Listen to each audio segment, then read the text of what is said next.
கர்த்தருக்கு ஸ்தோத்திரம். இன்றைய நற்செய்தி மனமறிவினால் சோர்ந்து போகாதீர்கள். யாத்ராகமம் 6வது அதிகாரம் 9வது வசனத்தில் பார்த்தீங்கன்னா, மோசே கர்த்தர் சொன்ன எல்லா வார்த்தைகளையும் சொல்றாரு.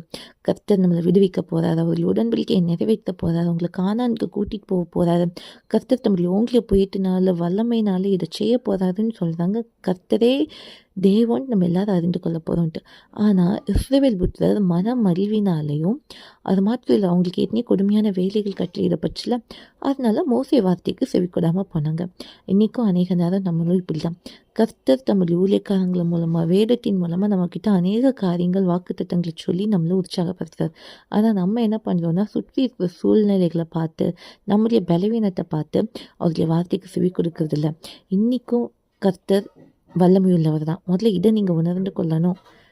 ஏன்னா மனமறிவு உண்டாகும்போது நம்ம தெய்வ சட்டத்தை இது பண்ண முடியாது. அதனால் மனமறிவினால் சோர்ந்து போகாதீங்க. நம்ம சூழ்நிலை காட்டிலும் நம் தேவன் பெரியவர்.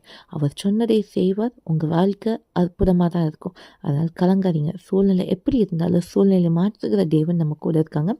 கர்த்தருடைய வார்த்தை விசுவாசிங்க, அற்புதத்தை காண்பீங்க. தேவனுக்கு மட்டுமே மகிமை உண்டாகட்டும்.